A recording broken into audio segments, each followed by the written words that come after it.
Good morning, friends. Welcome to my YouTube channel once again. You are listening to Avinash Srivastava from Home Classes. Today I am going to explain about William Shakespeare's play Comedy of Errors. यदि आप मेरे channel पर पहली बार आए हैं तो please channel को subscribe करें, लाइक करें तथा शेयर करें. Let's begin the play comedy of errors by William Shakespeare. इसकी सेटिंग जो रखी गई है एफेसस नामक शहर है. एफेसस, ओके फ्रेंड्स, एफेसस नामक शहर में इसकी सेटिंग रखी गई है. तो इसे देखते हैं. सॉलिनस. सॉलिनस कौन है? Duke of Ephesus. Duke means king, राजा. तो सॉलिनस कैरेक्टर को ध्यान से देखिए. Solinus Duke of Ephesus. Next character Egeon. ये कौन है? Merchant of Syracuse. ये साइरेकस का मर्चेंट है, व्यापारी है एजियन. और नेक्स्ट कैरेक्टर एंटीफोलस. और ये एंटीफोलस, ये जुड़वा भाई रहते हैं दोनों. Antipholus of Ephesus and Antipholus of Syracuse. ये are twin brothers and sons to Aegeon and Emilia. Aegeon और एमिलिया के ये दोनों बेटे रहते हैं. तो आगे आप प्ले में समझेंगे. ये दोनों बिछड़ जाते हैं, ठीक है. तो ये यूफेसस ये चला जाता है, ये साइरेकस, यानी एफेसस से चला जाता है, ये साइरेकस, ठीक है. दोनों बिछड़ जाते हैं. तो आगे प्ले में आप इसे समझेंगे. दोनों जुड़वा भाई हैं, okay, twins. Next character Balthazar. ये कौन है? अब मर्चेंट, एक व्यापारी है बाल्थाजार. नेक्स्ट कैरेक्टर एंजेलो, एक गोल्ड स्मिथ. ये गोल्ड स्मिथ है, यानी सोनार. नेक्स्ट कैरेक्टर है पिंच. ये कौन है? A schoolmaster and conjurer. Conjurer means क्या होता है? जादूगर, ओके. जगलर, जिसको हम जगलर भी कहते हैं. जगलर, कांजुरर मीन्स होता है जगलर, यानी जादूगर, ठीक है. जादूगर है ये, जगलर है. पिंच. नेक्स्ट कैरेक्टर है Emilia, wife of Egeon and abbess of Ephesus. एबिस means क्या होता है? एबिस मीन्स होता है फीमेल हेड ऑफ ननरी, यानी इसको आप कह सकते हैं ईसाई मठाधिकारिणी या महंतिन. एबिस, ठीक है. एमिलिया कौन है? Wife of Egeon and abbess of Ephesus. यहाँ पे देखिए, हाँ, ये एजियन जो है इसकी ये वाइफ रहती है. ये जो मर्चेंट एजियन, इसकी वाइफ, ओके. एबिस मीन्स होता है, आपको बताए कि महंतिन या मठाधिकारिणी, ठीक है, फीमेल हेड ऑफ ननरी. हाँ, और एबिस का फ्रेंड मैस्कुलिन जेंडर क्या होता है? इसका मैस्कुलिन जेंडर होता है एबॉट. एबॉट ये एग्जाम में पूछा जाता है, ठीक है. What is the masculine gender of एबिस? एबिस जो है ये फेमिनिन जेंडर है और इसका जो मैस्कुलिन जेंडर होगा वो एबॉट होगा. ये जेंडर वाले वीडियो में आपको बताया गया है. यदि आप जेंडर का वीडियो नहीं देखे हैं तो एक बार उसे अवश्य देखें. उसमें जेंडर से एग्ज़ाम में क्वेश्चन पूछे जाते हैं, ओके फ्रेंड्स. तो पीसी रेन का ग्रामर का वो भी क्लास चल रहा है, ठीक है. तो पीसी रेन का पार्ट 12 बता चुके हैं. तो अगर आप लोगों ने उसे नहीं देखा है तो उसे एक बार अवश्य देखें, ठीक है. तो उसमें आपको जेंडर में वो पूरा बताया गया है, ठीक. तो एबिस का मैस्कुलिन जेंडर क्या होगा? Abbott, ABBOT। ओके फ्रेंड्स, तो आगे देखते हैं। नेक्स्ट कैरेक्टर है ड्रोमियो। ड्रोमियो ये भी ट्विन रहते हैं, are twin brothers and attendants on the two Antipholus. तो ये अटेंडेंट्स उसके सहायक रहते हैं, ड्रोमियो। ओके, तो ड्रोमियो ऑफ एफेसस, यहाँ पे देखिए ड्रोमियो ऑफ एफेसस एंड ड्रोमियो ऑफ साइरेकस। ठीक, तो यहाँ पे एंटीफोलस नाम को याद रखिए, एंटीफोलस और ड्रोमियो। ठीक है, ये अटेंडेंट रहते हैं। ये ड्रोमियो जो है इसका रहता है एफेसस का, और ये ड्रोमियो ऑफ साइरेकस, एंटीफोलस ऑफ साइरेकस का अटेंडेंट है। ओके, आगे देखते हैं कैरेक्टर लुसियाना एंड एड्रियाना। तो यहाँ पे एड्रियाना देखिए, वाइफ टू एंटीफोलस ऑफ यूफेसस। ये जो एंटीफोलस ऑफ यूफेसस है इसकी ये वाइफ है एड्रियाना। एंटीफोलस ऑफ एफेसस, इसकी वाइफ कौन है? एड्रियाना। ओके, और लुसियाना कौन है? Sister to Adriana. एड्रियाना की ये बहन है, ये सिस्टर है लुसियाना। ओके, तो ये कैरेक्टर आपको समझ में आ गया होगा। इसे आप बार बार देखें क्योंकि कैरेक्टर से प्रश्न पूछे जाते हैं। ओके फ्रेंड्स, तो ये comedy of errors, this play belong to first period. ये फर्स्ट पीरियड का प्ले है, फर्स्ट पीरियड। ठीक है, तो फर्स्ट पीरियड का ये आपका प्ले है। तो okay friends, the main source of this play is Plautus Menaechmi. तो इसका जो मेन सोर्स है वो प्लॉटस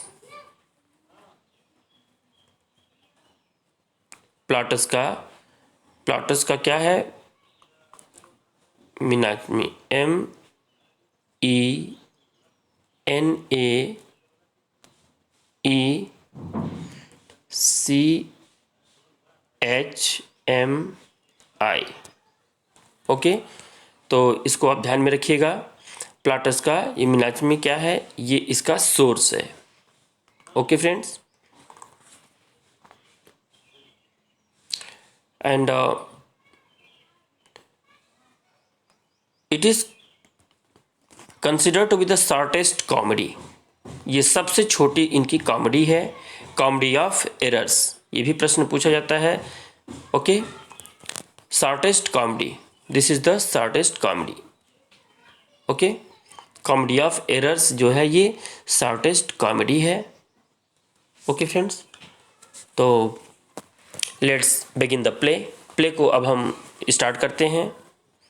आप लोग इसे सुनिए ध्यान से। प्राचीन समय में दो पड़ोसी देश थे। एक देश का नाम था साइरेकस तथा दूसरे देश का नाम एफेसस था। काफ़ी समय से किसी बात पर वहाँ के राजाओं में कोई आपसी दुश्मनी चली आ रही थी। इस वजह से उन्होंने बड़े ही सख्त कानून लागू कर दिए थे। अगर साइरेकस का कोई व्यक्ति एफेसस की सीमा में घूमता हुआ नज़र भी आता है तो उसे अपराध के तौर पर 1000 रुपये जुर्माने के तौर पर अदा करने पड़ते थे और न दिए जाने पर उसे मौत के घाट उतार दिया जाता था। यही यहाँ का कानून था।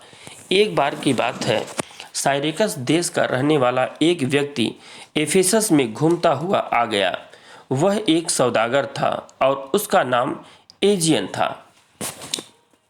ओके फ्रेंड्स, यहाँ पे देखिए एजियन, यही घूमता हुआ आ गया था। वहाँ उसे घूमता देखकर सिपाहियों ने पकड़ लिया और जुर्माना अदा करने के लिए कहा, लेकिन जुर्माना अदा करने के लिए उसके पास कुछ भी नहीं था। एक फूटी कौड़ी भी उसके पास नहीं थी। इसलिए उसको राजा के सामने ले जाया गया। राजा ने पूरी बात सुनकर कहा, हे परदेसी, अगर तू यहाँ जुर्माना नहीं भर सकता तो हमारे देश के कानून के मुताबिक तुझे मृत्युदंड दिया जाएगा, लेकिन दंड देने से पूर्व मैं तेरे बारे में जानना चाहता हूँ। परदेसी बोला, महाराज, मुझ जैसे दुखी इंसान की कहानी सुनकर आप क्या करेंगे? आपको अपनी राम कहानी सुनाने में मेरे दिल के जख्म भी हरे हो जाएंगे और फिर शायद मैं चैन से मर भी न सकूंगा। इसलिए मैं आपसे प्रार्थना करता हूं कि आप फौरन मुझे मौत की सज़ा सुना दें ताकि मुझे इस दुखदाई ज़िंदगी से कुछ तो आज़ादी मिले। राजा उसकी बात सुनकर हैरान रह गया। कहाँ तो लोग मौत की सज़ा से बचने के लिए तरह तरह की कहानियाँ गढ़ते हैं और यह अजीब इंसान है जो अपनी हकीकत भी नहीं बता रहा है और जल्द से जल्द अपने जीवन से छुटकारा पाने की बात कर रहा है। आखिर इसके जीवन में ऐसा कौन सा दुख है? क्यों मरना चाहता है यह? पल पल राजा की उत्सुकता बढ़ रही थी। उसने एक नज़र अपने दरबारियों पर डाली तो उनको देखने से लग रहा था कि उसकी व्यथा शायद वह सुनने के इच्छुक हैं।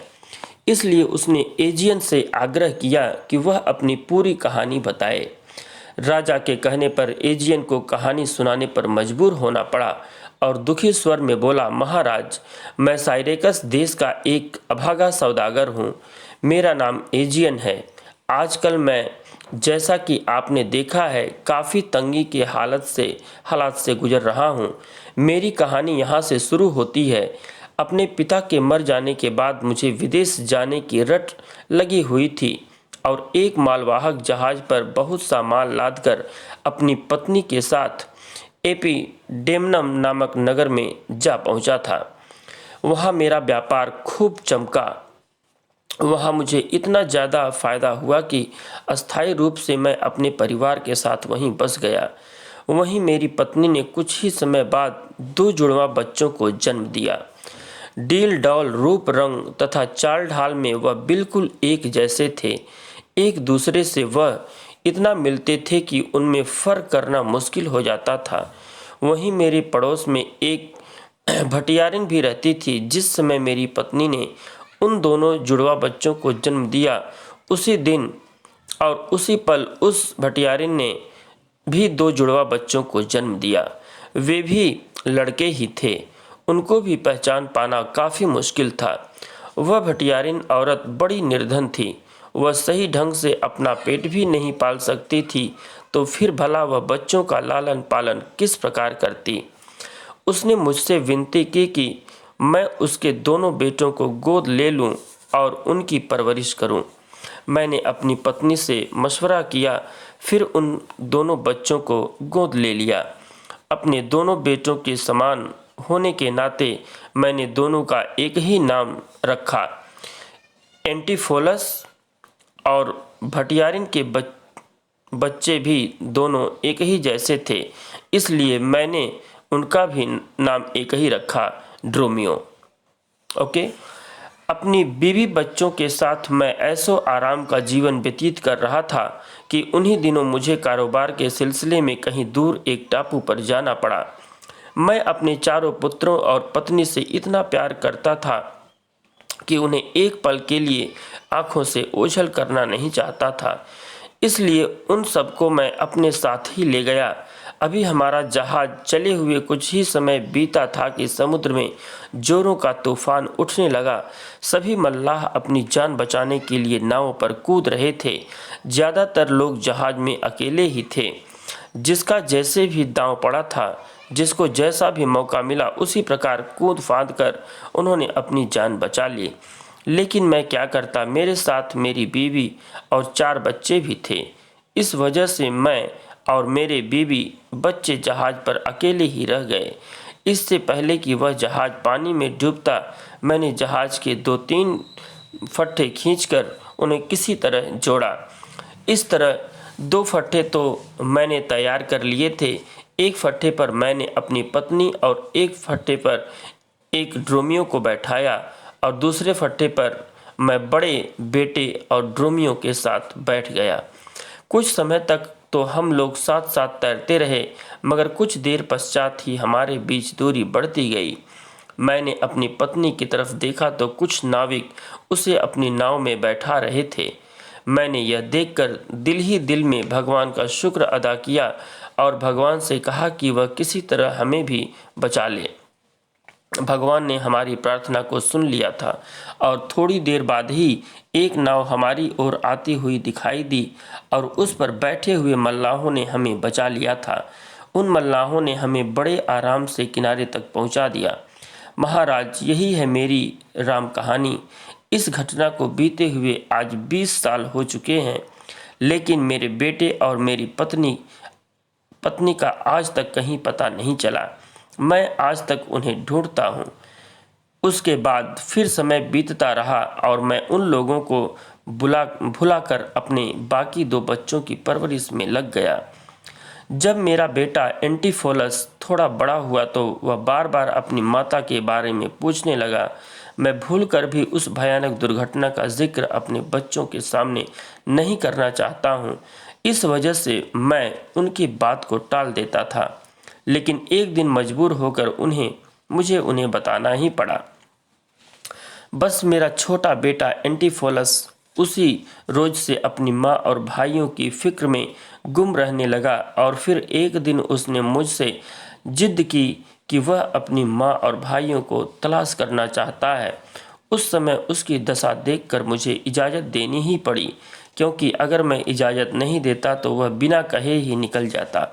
वह जाते समय अपने साथ मेरे छोटे ड्रोमियो को भी ले गया।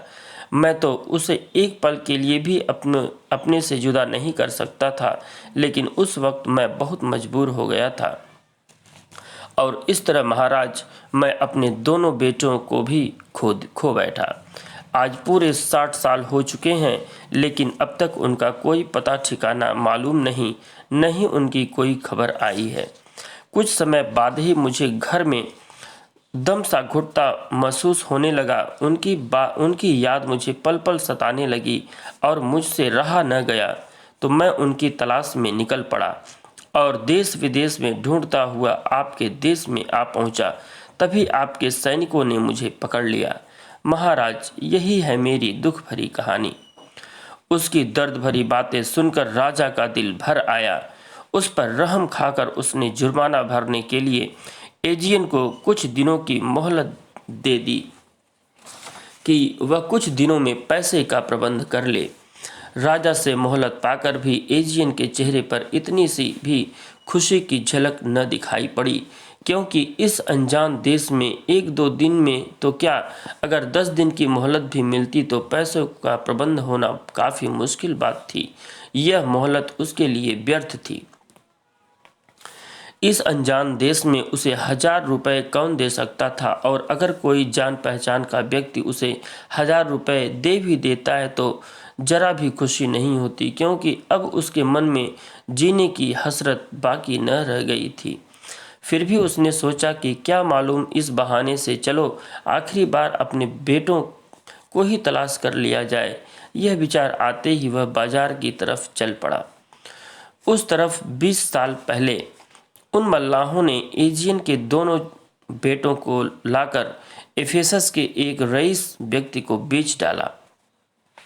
उस रईस व्यक्ति ने देखा कि दोनों बच्चे होनहार हैं तो उसने उन्हें खूब पढ़ाया लिखाया और अपने संपर्कों के कारण उन्हें सेना के उच्च पद पर आसीन कर दिया। इसलिए बड़ा एंटीफोलस और ड्रोमियो उसी शहर में बस गए। एंटीफोलस ने तो एक लड़की से विवाह भी कर लिया। बड़े एंटीफोलस का जीवन भी अब मज़े से गुजर रहा था। उसे अपने माता पिता और भाइयों से बिछड़े हुए काफ़ी समय बीत चुका था।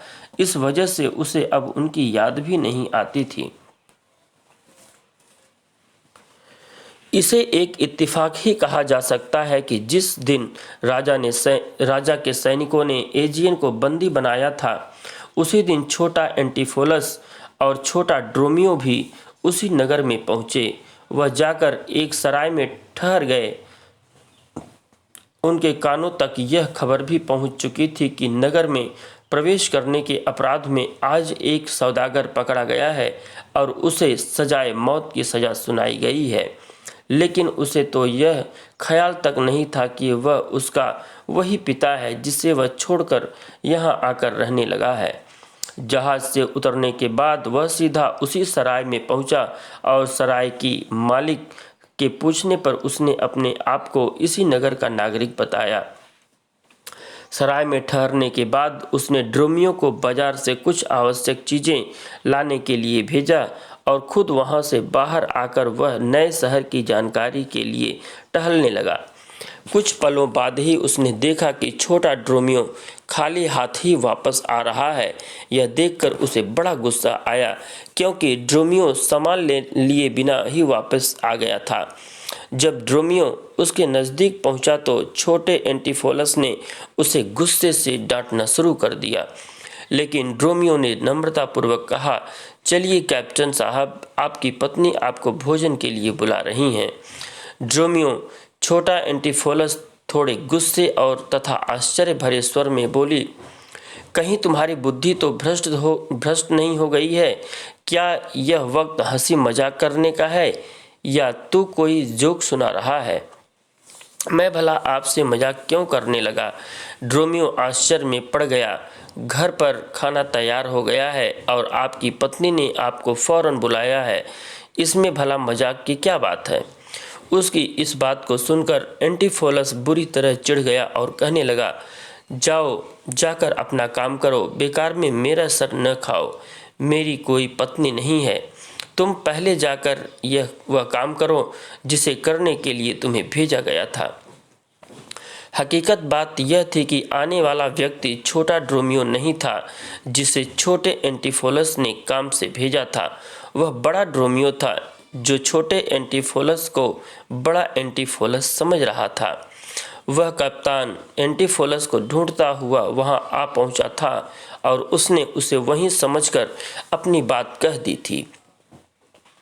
उधर छोटा एंटीफोलस उसे छोटा ड्रोमियो समझ रहा था और इन सब बातों को मजाक समझकर वह उसे डांट रहा था। बड़ा ड्रोमियो आश्चर्यचकित था कि आज कप्तान साहब को क्या हो गया। जरूर यह आज घर पर अपनी पत्नी से लड़कर आए हैं, इसलिए कह रहे हैं कि मेरी पत्नी वत्नी कोई नहीं है। और यह सोचता हुआ ड्रोमियो बार बार उससे चलने की विनती कर रहा था। छोटा एंटीफोलस बुरी तरह चिढ़ गया और चिल्लाकर बोला, मुझे लगता है तेरा दिमाग खराब हो गया है। तू अच्छी तरह इस बात को जानता है कि मेरी कोई पत्नी नहीं है, मगर तू है कि मेरे कान खाए जा रहा है। चल, पहले तेरे साथ जाकर अपनी पत्नी को ही देखता हूँ, फिर वापस आकर तुझे बताऊंगा। आज तेरी खैर नहीं। इतना कहकर वह बड़े ड्रोमियो के साथ चल दिया। यह शहर काफ़ी भीड़ भाड़ वाला शहर था। उसी भीड़ में छोटे एंटीफोलस और बड़े ड्रोमियो का साथ छूट गया। वह परेशान होकर उसे इधर उधर तलाश कर रहा था। तभी उसकी दृष्टि सामने से आते छोटे ड्रोमियो पर पड़ी। छोटा एंटीफोलस जल्दी से उसकी ओर लपका और उसे बड़ा ड्रोमियो समझकर डांट कर बोला, भीड़ में मुझे छोड़कर कहाँ भाग गया? तो छोटा ड्रोमियो आश्चर्य से कहने लगा, मैंने आपको कब भीड़ में छोड़ा था? मैं तो आपको सराय में छोड़कर आया था। आपने खुद ही तो मुझे बाजार से सामान लाने के लिए कहा था। इतना सुनकर छोटा एंटीफोलस का गुस्सा बढ़ गया। वह बोला, देखो ड्रोमियो, मुझे ये फालतू के मजाक बिल्कुल अच्छे नहीं लगते। आखिर इस प्रकार का मजाक करने की तुम्हारी हिम्मत कैसे हुई? सराय से तुम मुझे कहकर लाए थे कि तुम्हें तुम्हारी पत्नी ने बुलाया है और अब यहाँ आकर तुम कह रहे हो कि मैंने तुम्हें सामान लाने भेजा था। इधर बाजार में इन दोनों की बहस चल रही थी। उधर कप्तान की पत्नी यह सोच रही थी कि आखिर ड्रोमियो कप्तान साहब को लेकर आया क्यों नहीं। जब काफ़ी देर तक उसे इंतज़ार करना पड़ा तो वह खुद उन्हें तलाश करने के लिए निकल पड़ी। घर से बाहर निकलते ही उसकी नज़र छोटे ड्रोमियो और एंटीफोलस पर पड़ी। उसे कप्तान एंटीफोलस जानकर वह जल्दी से उसकी ओर बढ़ी और कहने लगी, सुनिए जी, क्या आप मुझसे नाराज़ हैं? मेरे पति देव, आप मुझे बुलाने पर भी खाना खाने नहीं आए। आखिर क्या बात है? छोटे एंटीफोलस को यह बात अच्छी नहीं लगी और एक औरत उसे अपना पति कहकर पुकार रही है। वह एक ऐसी औरत जिसे वह पहचानता तक नहीं। वह एकदम क्रोधित स्वर में बोला, कोई मेरी पत्नी नहीं है। तुम कौन हो जो मेरे पीछे ही पड़ गई? डायन कहीं की। आप मुझे डायन कहें या चुड़ैल कहें, मगर इन बातों से असलियत तो नहीं बदलती। आप मेरे पति हैं। अब जल्दी से घर चलिए। सड़कों पर इस तरह लड़ना बहस करना सही नहीं है। मैं आपको यहाँ से लिए बिना बिल्कुल नहीं जा सकती। एक तो वह परदेश था और दूसरे ऐसी कठिन समस्या उसकी समझ में कुछ बात नहीं आ रही थी।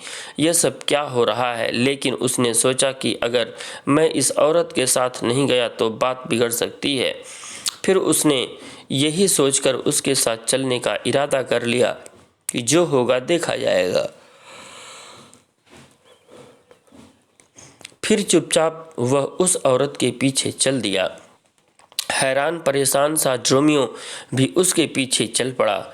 उसकी समझ से यह बाहर की बात हो गई थी कि परदेश में यह कौन सी नई मुसीबत गले पड़ी है। घर पर जाने के बाद उस औरत ने प्रेम पूर्वक खाना खिलाया। उसने ड्रोमियो से भी कहा कि वह जाकर खाना नौकरानी से मांग कर खा ले।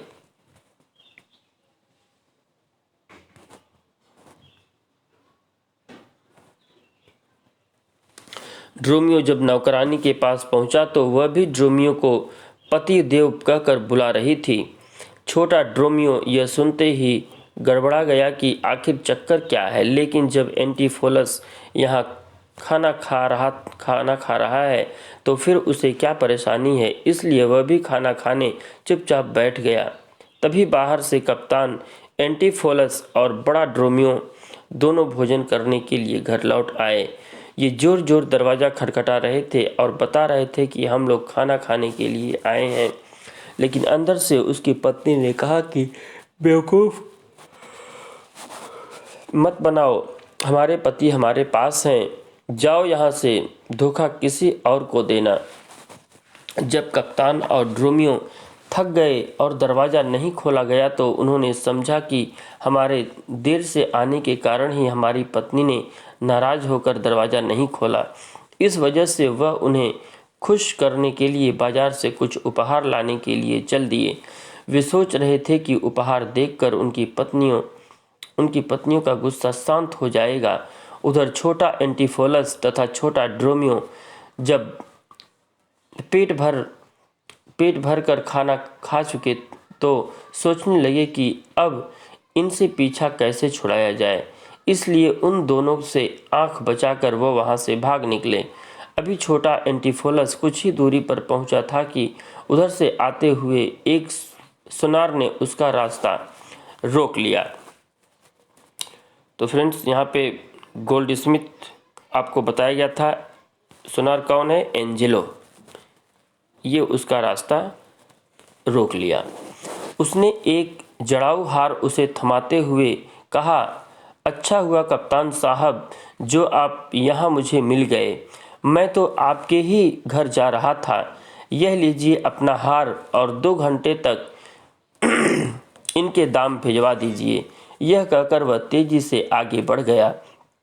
वहाँ खड़ा छोटा एंटीफोलस हक्का बक्का रह गया। वह आश्चर्यचकित हो रहा था कि यह मामला क्या है। मैं पहली बार इस देश में आया हूँ, फिर मैंने कब इसे हार बनने के लिए दिया, और क्या यह मुझे इस कदर जानता है कि पैसे लिए बिना ही कीमती वस्तु देकर चला गया, जबकि मैं कहीं यह कोई ठगिया आदमी तो नहीं जो इस तरह मुझे फंसवाना चाहता हो। अभी वह यही सब बातें सोच ही रहा था कि तभी एक बुढ़िया जो उधर से गुजर रही थी ठिठक कर रुक गई और कहने लगी, कप्तान साहब, ईश्वर आपको उम्र दराज करे। आपने पहचाना? मैं वही हूँ पिछले साल जिसके बेटे को आपने जेल से छुड़वाया था। आपका वह एहसान मैं जीवन भर नहीं भूल सकती। यह कहकर आगे बढ़ गई।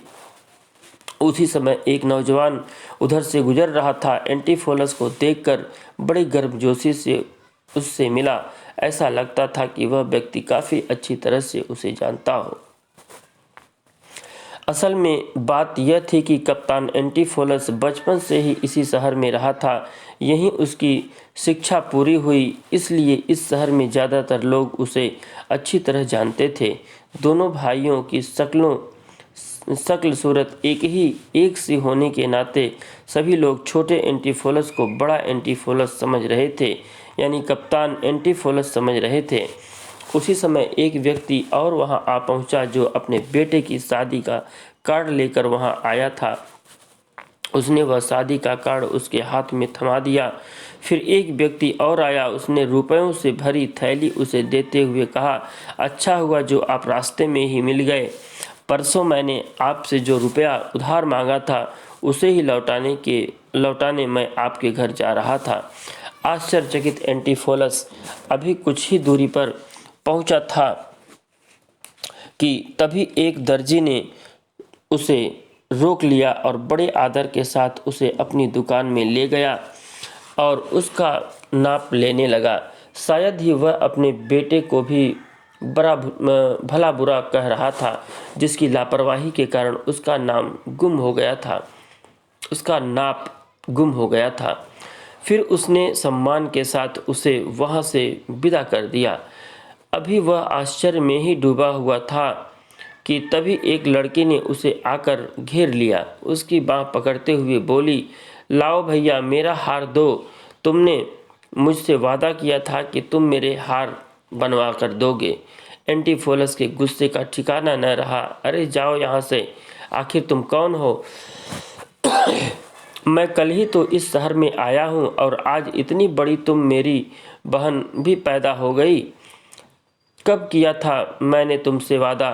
तुम सब लोग मिलकर मुझे ठगना चाहते हो, कहकर एंटीफोलस वहाँ से इस तरह भाग खड़ा हुआ कि लड़की को उसने पागल होने का भ्रम पैदा हो गया। उसने सोचा कि पागलपन की वजह से ही वह अपनी बहन को नहीं पहचान पा रहा है और वह फिर बड़ी तेजी के साथ अपने घर की ओर मुड़ गई ताकि यह सब बातें भाभी से बता सकें। घर जाकर उसने बताया, भाभी भैया तो पागलों की तरह बाजार में घूम रहे हैं, आप उन्हें क्यों नहीं समझाती? यह क्या कह रही हो? चौंक कर भाभी ने कहा, अभी तो वे घर पर से खाना खाकर गए हैं, पता नहीं कहाँ चले गए। मुझे लग रहा है कि तुम ही सच कह रही हो। मुझे शक तो तभी हो गया था जब वे मुझसे भी इस तरह बाकी बातें कर रहे थे। मुझसे भी उन्होंने यही कहा था कि तुम मेरी पत्नी नहीं हो, मैंने किसी से विवाह नहीं किया और कल ही इस शहर में आया हूँ। जल्दी बोल, तूने उन्हें कहाँ देखा था? कहती हुई वह जल्दी से दरवाजे की तरफ भागी। उधर कप्तान एंटीफोलस जब हार लेने के लिए सुनार के पास पहुंचा तो सुनार ने बताया, कप्तान साहब पहले आप पिछला रुका हुआ हिसाब तो चुका दीजिए। कैसा उधार भाई? आश्चर्य से कप्तान ने पूछा, तुमने मुझे कब उधार दिया है? कहता, अरे भूल गए क्या? आज सुबह ही तो मैंने आपको सोने का एक जड़ाऊ हार दिया है। अरे भैया क्यों दिन दहाड़े झूठ बोल रहे हो? आज तो यह हमारी पहली ही मुलाकात है। मैं सुबह तुमसे कब मिला था जो तुमने सोने का जड़ाऊ हार मुझे दिया था? इस तरह दोनों के बीच तकरार बढ़ने लगी और दोनों पुलिस स्टेशन पहुंच गए। उधर कप्तान की पत्नी भी उसे तलाश करते हुए सड़कों पर धक्के खा रहे थे। फिर उसे अचानक पता चला कि उसका पति थाने में बंद है। वह जल्दी ही थाने पहुंच गई और थानेदार से प्रार्थना करने लगी कि उसका पति बिल्कुल बेकसूर है, इसलिए उसे छोड़ दें। उसने थानेदार से कहा कि उसके पति की आजकल दिमागी हालत भी ठीक नहीं है। वह आजकल अनाप शनाप बातें करते हैं और अभी घर से अचानक खाना खाते खाते भाग गए हैं। थानेदार को यह बातें सुनकर यकीन हो गया कि इसकी दिमागी हालत वाकई ठीक नहीं है, इसलिए उसने कप्तान को छोड़ दिया। इस तरह उसकी पत्नी उसे घर लेकर आ गई। घर पर आने के बाद उसने नौकरों को आदेश दिया कि इन्हें रस्सियों से बांध दिया जाए, मैं अभी डॉक्टर को बुलाती हूँ। इतना सुनते ही कप्तान चीखा कि मैं पागल नहीं हूँ, मगर किसी ने उसकी बात का यकीन न किया। नौकरों के सामने उस बेचारे की तो एक न चली और उन्होंने उसे रस्सी से बांधकर एक तरफ डाल दिया। उधर कप्तान की पत्नी डॉक्टर को लेकर आ रही थी, तभी एक आदमी ने उसे रोककर बताया, आप तो कहती थी कि आपके अपने पति को बंधवाकर घर में डाल रखा है, मगर मैंने तो उन्हें बाहर घूमते हुए देखा है। मुझे लगता है कि वह रस्सी तोड़कर भाग गए हैं। वास्तव में उस आदमी ने छोटे एंटीफोलस को घूमते हुए देख लिया था और वह उसे कप्तान समझ बैठा। डॉक्टर को वहीं छोड़कर कप्तान की पत्नी अपने पति के पकड़ने के लिए उसके साथ चल दी। रास्ते में चलते चलते अचानक उसकी नज़र दूर खड़े छोटे एंटीफोलस पर पड़ गई। उसने उसे देखते ही वह जोर से चिल्लाई, वह रहा मेरा पति, वह रहा मेरा पति। फिर उसके बाद वह कप्तान साहब करती हुई भागी।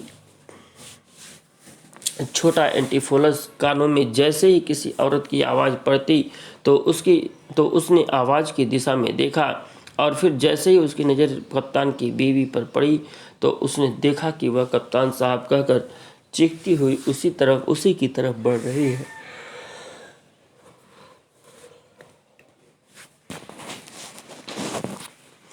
फिर उसे समझने में इतनी सी भी देर नहीं लगी कि वह चुड़ैल उसे अपना पति बनाकर फिर से ले जाने के लिए आ रही है।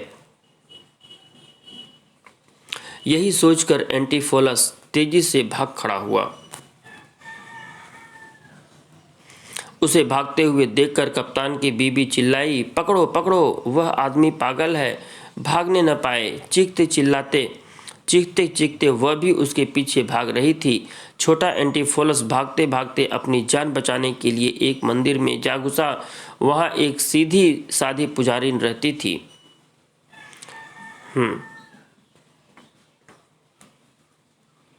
आपको यहाँ पे पुजारिन जो बताया गया कौन है, वो है एमिलिया। एबेस ये मठाधिकारिणी जो है कौन है, एमिलिया। एंटीफोलस ने जल्दी जल्दी उस पुजारिन को पूरी बात बता दी कि किस तरह वह औरत उसे ज़बरदस्ती अपने पति समझ रही है तथा वह उससे जान बचाने की गर्ज से ही मंदिर में आया है। उसने प्रार्थना की कि हे माता, तुम किसी भी प्रकार उस औरत से मेरा पीछा छुड़ाओ। छोटे एंटीफोलस के मुंह से माता सुनकर उसके दिल में ममता उमड़ने लगी। उसने स्नेह से उसके सिर पर हाथ फेरते हुए कहा, बेटे तुम किसी तरह की फिक्र मत करो, मैं हर तरह से तुम्हारी मदद करूंगी। तुम जाकर अंदर वाले कमरे में छिप जाओ।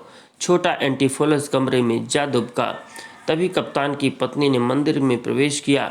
उसने उस बूढ़ी पुजारिन से कहा, माँ, मेरा पति यहाँ आया है, मेहरबानी करके उसे मेरे हवाले कर दो, वह पागल है। बूढ़ी पुजारिन ने उसे काफ़ी समझाने की चेष्टा की, लेकिन उसने पुजारिन की एक न सुनी और जिद पर अड़ गई कि वह मेरा पति है, तुम उसे मेरे हवाले कर दो। वहाँ भीड़ इकट्ठा हो गई।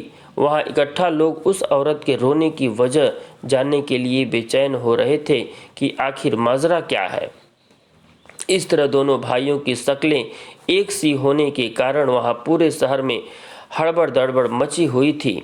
उधर दिन ढलने वाला था। वहाँ का राजा कानून के मुताबिक एजियन को फांसी देने वाला था।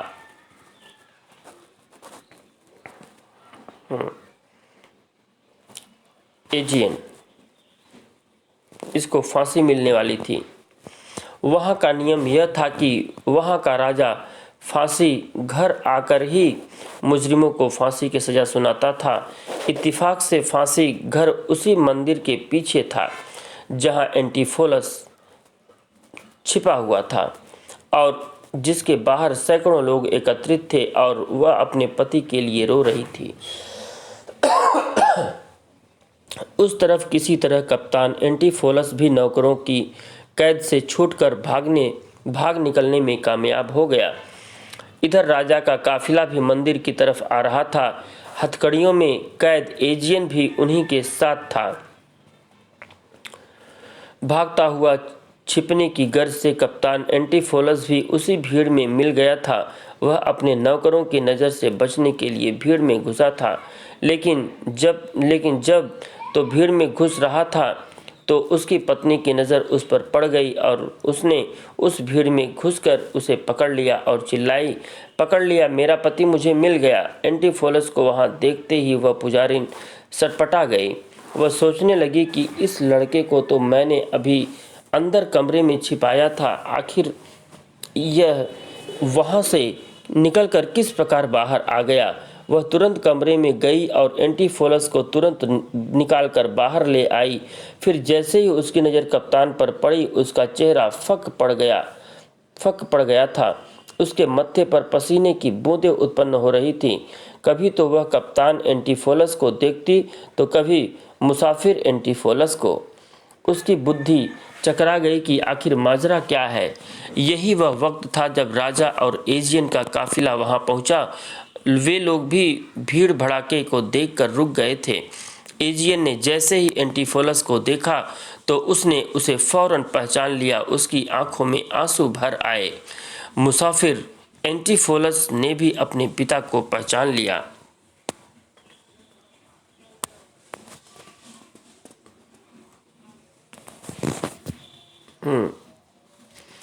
लेकिन कप्तान एंटीफोलस ने उसे नहीं पहचाना, क्योंकि वह बचपन में अपने पिता से अलग हो चुका था और उसे अपने पिता की शक्ल भी याद नहीं थी। राजा तो पहले ही एजियन की पूरी कहानी सुन चुका था, इसलिए उसने स्थिति को भांप लिया था कि हो न हो ये एक जैसी शक्लों सूरज चाल ढाल वाले लड़के बिल्कुल एक जैसे हैं और इनके नाम भी एक ही होने चाहिए, इसलिए यही सौदागर के बेटे हो सकते हैं। और एजियन की आंखों से बहते हुए लगातार आंसू भी यही बात बता रहे थे। फिर उसने कप्तान एंटीफोलस को बुलाकर पूरी कहानी समझाई और उसे उसके बिछड़े पिता से मिलवा दिया। पास खड़ी बूढ़ी पुजारी ने भी उनकी यह कहानी सुनी तो उसकी आंखों में आंसू बहने लगी। उसने एजियन के सामने आकर कहा, मैं ही आपकी वह अभागी पत्नी हूँ जो समुद्र की दुर्घटना के समय आपसे बिछुड़ गई थी। मुझे और मेरे दो बेटों को वे मल्लाह अपने साथ अपने घर ले गए थे। फिर उन्होंने मेरे दोनों बेटों को एक रईस आदमी को बेच दिया। अपने बेटों से मैं हमेशा के लिए बिछुड़कर सन्यासिनी बनकर इधर उधर भटकने लगी। बहुत से तीर्थ स्थलों पर भी इसी उम्मीदों से मैं भटकती रही कि शायद आपसे मिल सकूं, मगर ऐसा नहीं हो सका। फ्रेंड्स, यहाँ पे एजियन और यहाँ पे एमिलिया ये मठाधिकारी जो है ये उसकी वाइफ है। ओके। फिर मैंने आखिर में थक हार कर ये फैसला किया कि मैं अब इस मंदिर में ही रहूंगी, यहाँ से कहीं नहीं जाऊंगी। ये दोनों एंटीफोलस मेरे ही बेटे हैं और इनकी सूरत भी एक जैसे है। इन दोनों की एक जैसी सूरत होने के कारण ही यहाँ भीड़ इकट्ठा हो रही है। यह सुनते ही कप्तान एंटीफोलस से रहा न गया। वो आगे बढ़कर उनके सीने से लग गया। इस तरह सालों से बिछड़े एक ही दिन एक ही जगह पर मिल गए थे। अब कप्तान एंटीफोलस की पत्नी की समझ में भी पूरी बात आ चुकी थी कि साथ ही सुनार उस दर्जी तथा अन्य लोगों की भी गलतफहमियां दूर हो गई थीं। उसी समय कप्तान एंटीफोलस ने 1000 रुपये निकालकर अपने पिता का जुर्माना अदा करना चाहा, मगर जुर्माना लेने से राजा ने साफ इनकार कर दिया। उसने बिना सजा दिए ही एजियन को आज़ाद कर दिया। उसके बाद वह सब मिलकर सुख के साथ जीवन बिताने लगे। इस तरह से फ्रेंड्स, ये कॉमेडी ऑफ एरर्स बहुत ही इंटरेस्टिंग प्ले है। इस तरह से ये समाप्त हो गया। फिर मिलते हैं नेक्स्ट वीडियो में। Thank you for watching this video.